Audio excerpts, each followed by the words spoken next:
এক পর্যায়ে তিনি একটু কান্না করেছিলেন। সাহাবীরা বলছেন, আপনি কি ভয় কান্না করতেছেন? জি না, আমি ভয় কান্না করছি না, বরং কোরআনের একটা আয়াত আমার মাথায় আসছে বলে আমি কান্না করছি।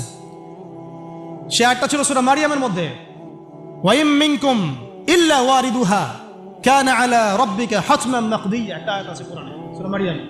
এটা হচ্ছে আপনার রবের একেবারে একটা চিরনির্ধারিত একটা বিষয় যে তোমাদের সবাইকে, আবার বলছি, ওয়াইম মিনকুম ইল্লা ওয়ারিদুহা কানা আলা রাব্বিকা হাতমান মাকদিয়া, মানে তোমাদের সবাইকেই আবশ্যিকভাবে, ম্যান্ডেটরিভাবে এই জান্নাত জাহান্নামের উপর অবস্থিত এই পুলসিরাত পার হতেই হবে।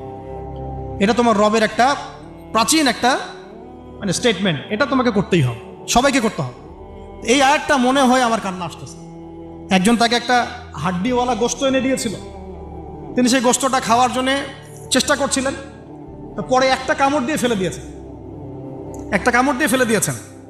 তারপরে তিনি ছুটলেন,